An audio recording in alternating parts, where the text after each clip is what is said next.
Hello, class. So now we move on to two more short stories, this time from East Asia. One story comes from China, and another story comes from Japan.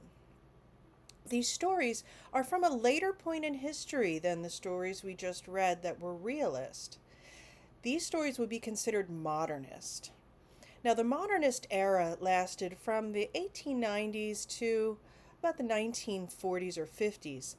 And it covers a time when there was great political upheaval with the First World War and then the Second World War.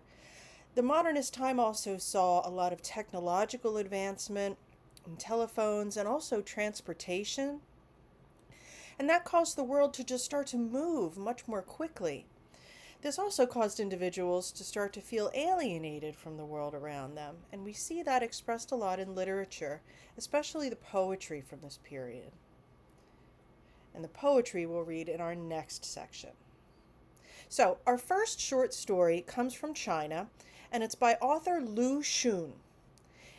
The story Diary of a Madman uses a frame story.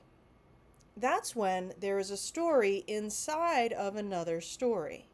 So the frame, in other words, is a story in which another story is told.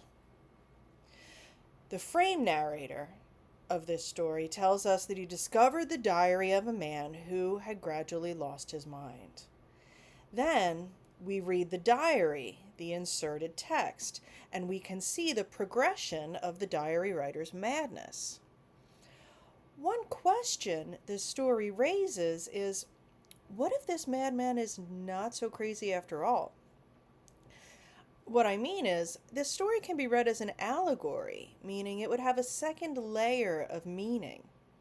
So, this cannibalism that the diary writer starts to perceive everywhere around him could really be referring to something else. Look at my suggestions in the Introducing Lu Xun section. What do you think the cannibalism here could represent in the story? Our next short story is from Japanese author Ryonosuke Akutagawa.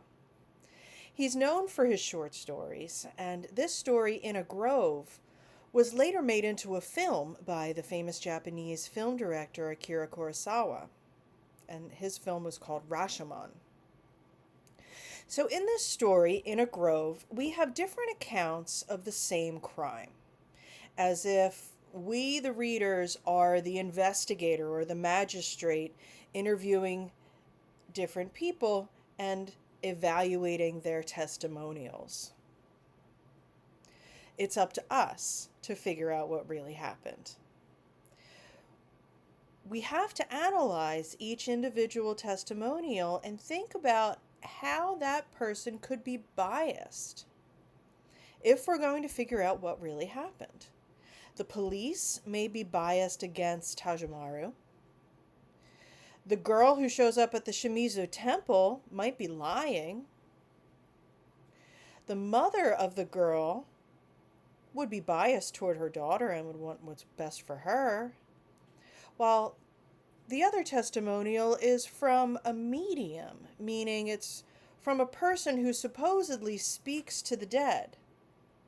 And that's also questionable. So in the end, after weighing all of these elements, what do you think happened in the Grove? I look forward to your thoughts on the discussion board.